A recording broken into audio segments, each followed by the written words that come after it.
go. Another wild story I already know. It's that phrase you hear when something's amiss. An excuse is coming. Can't wait for this.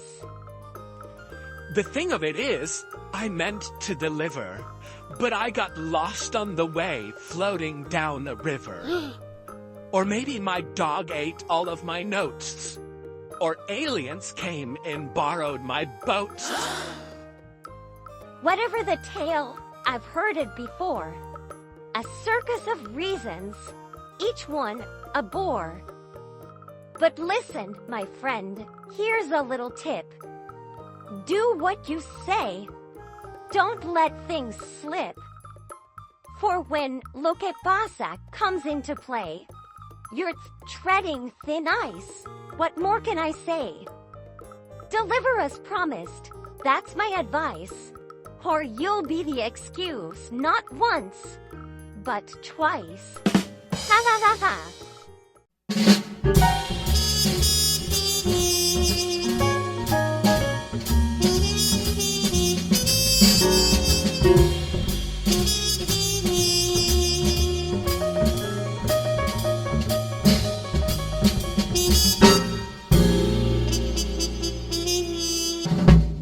Welcome back, everybody.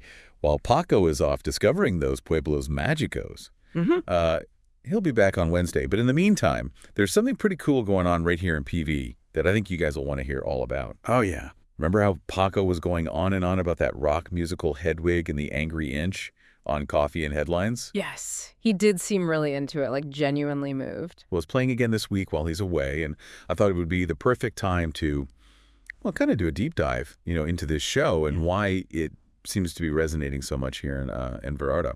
Yeah, makes sense. For anyone who hasn't heard of Hedwig, it actually started off Broadway back in 1998, and I mean, it just blew up. Became a sensation really quickly, right? Right, exactly. And it's such an interesting mix, like part rock concert and part, theatrical storytelling. And with like a punk rock twist. Totally. It deals with all these big themes, too, like love and loss and identity. Oh, and don't forget the music. Oh, right, of course. Get ready for some serious 70s glam rock vibes. Think Bowie, think Lennon. And that punk edge, Lou Reed, Iggy Pop. It's definitely high energy. Very emotional and not your typical musical for sure. No, not at all. One of the things that makes Hedwig so interesting is how it uses that myth of the other half from Plato.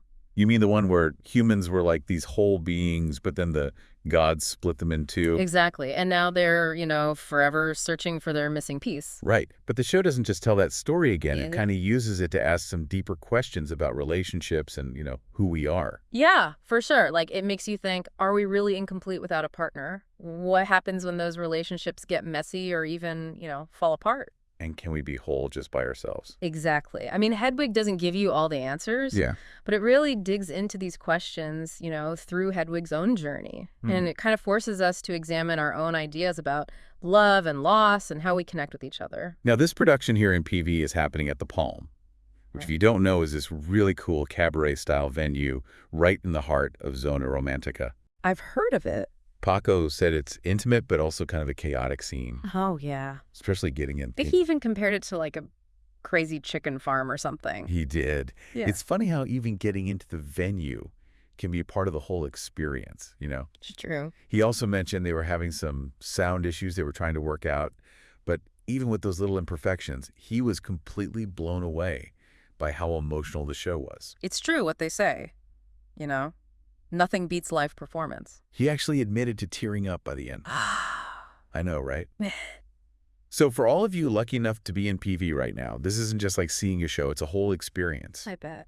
But before you head down to the Palm, I think we should dig into Paco's interview with the stars of the show, which you can find on the Spotlight. Oh, yeah, good idea. Now, if you haven't listened to the Spotlight before, it's where Paco chats with local artists and gets their take on the creative process, the whole behind-the-scenes thing. It's a great segment. So in this case, he talked to Jordan Carnegie, who plays Hedwig, Okay. and Yoeli Guerrero, who plays Yitzhak. Cool. And Jordan's connection to the show is pretty amazing. He saw it back in '98 when he was just a young guy and was instantly hooked. Wow. Yeah. And he's even met John Cameron Mitchell, who created it, and Stephen Trask, who wrote the music. Wow. Talk about a full circle moment. I know, right? Yeah. And Yuali's story is pretty interesting, too. She's local, mainly a singer, and this is actually her first time doing theater since high school. Really? Paco was so impressed with her natural talent and how fearless she is on stage. That's great. I remember in the spotlight, Jordan was talking about why he chose Yuali, even though she didn't have a lot of, formal theater experience. Oh, right. He was saying how they needed someone who could bring that, in the moment energy, you know? Fearlessness. Yes. And Yuali definitely has that. That kind of energy is just contagious. It really pulls the audience in. Totally. But it does make you wonder, a show like Hedwig, which is so raw and so emotionally charged, so unapologetically punk rock, it really challenges the norms of a place like PV. Yeah. So is the audience ready for something this bold? That's a good question. In the interview, Jordan talks about how the PV audience is different and he's had to adjust his approach a little bit. Right. He even mentioned how they've embraced the local setting by adding in PV-specific jokes and even reimagining Yitzhak's backstory as Latino. Interesting. Yeah.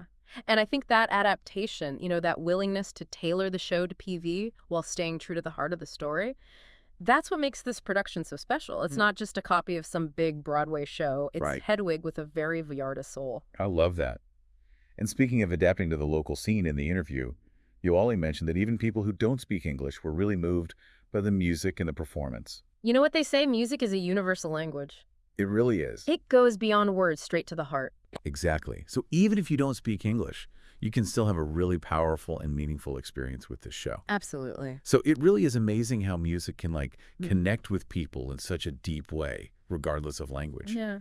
I'm curious, though, you mentioned before how the production has incorporated some local elements. Yeah. Can you tell me more about that? Well, one thing that makes this PV production so unique is how they've added in these local references and humor. Oh, like what? Well, Paco mentioned in Coffee and Headlines how they've adapted some of the jokes to be specifically about Vallarta, giving the show a real local flavor.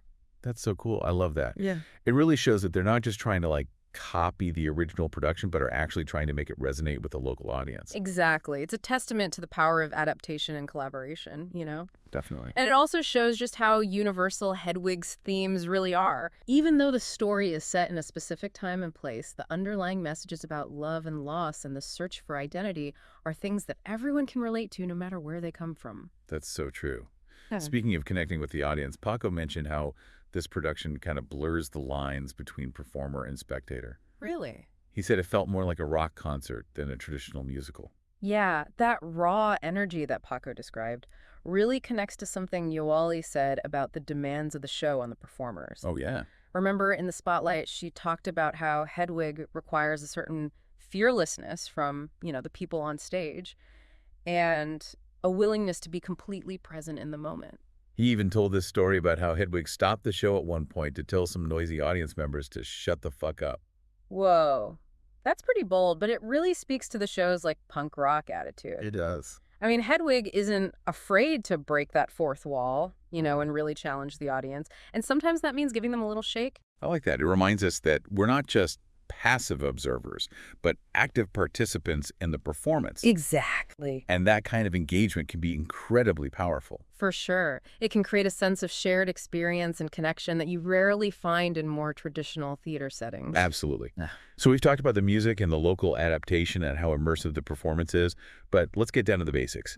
What can someone actually expect when they go see this show? Okay, so based on Paco's recap and the Spotlight interview, I think it's safe to say that this isn't your average night at the theater. Expect a high-energy, emotionally charged experience that's more like a rock concert than a traditional musical. He actually suggested that knowing the lyrics beforehand could enhance the experience. Oh, for sure. I mean, Hedwig's lyrics are packed with wordplay and double meanings and references to everything from philosophy to pop culture.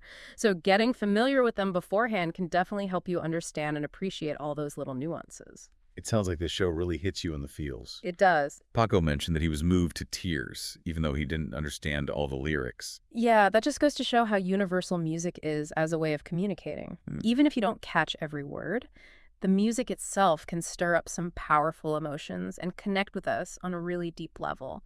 So for anyone listening who might be thinking, musicals aren't really my thing, I really encourage you to reconsider. This isn't your grandma's musical. Yeah. It's raw, it's edgy, it's thought-provoking, and it just might surprise you. You never know. And don't forget, it's playing at the Palm, that really intimate cabaret-style venue, which just adds another layer to the whole experience. Right. Paco described it as chaotic and charming, which I think sums up Hedwig perfectly. Okay, before we move on, let's circle back to that myth of the other half for a second. Okay.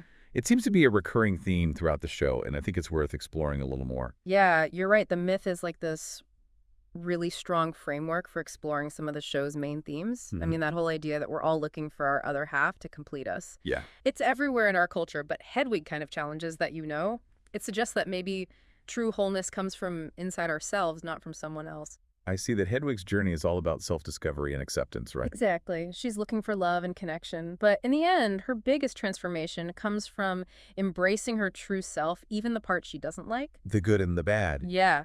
Hedwig reminds us that we don't need someone else to make us whole.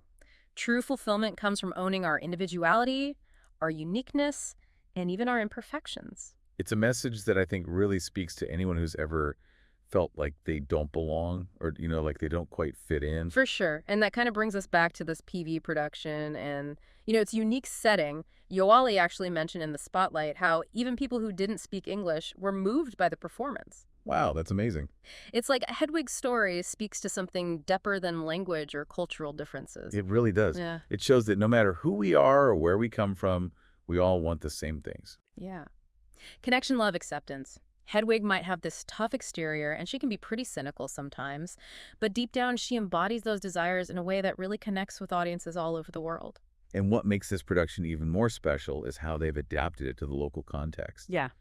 Adding those Vallarta jokes and giving Yitzhak a Latino backstory, it brings a whole new level of depth and meaning to the story.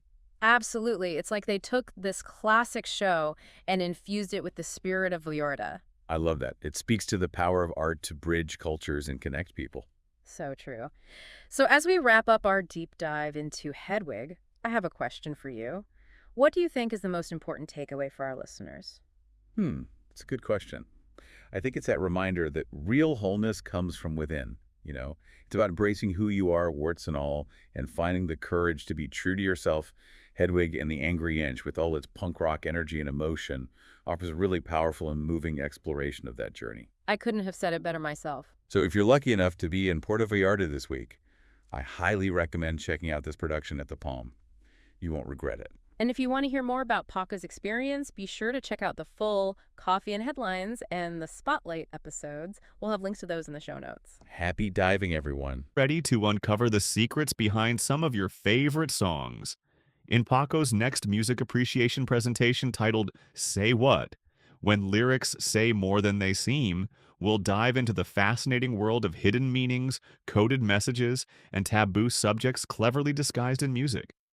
From playful metaphors to deeply subversive themes, these lyrics have sparked debates, hidden truths, and even social revolutions. Prepare to listen with fresh ears as we reveal the stories and surprises tucked away in the tunes you thought you knew. Say What will be presented on Thursday, January 23rd at 5 p.m. at the Joint Boutique Hotel and Co-work. As usual, Paco will rely on audio and video clips to acquaint us with the music, and also to help us reconnect with a few songs we may already know and love. With captivating audio and video clips, Paco will open your ears to music in ways you've never experienced before. Tickets are 300 pesos and available at the front desk. Don't miss this chance to broaden your musical horizons and connect with fellow music lovers.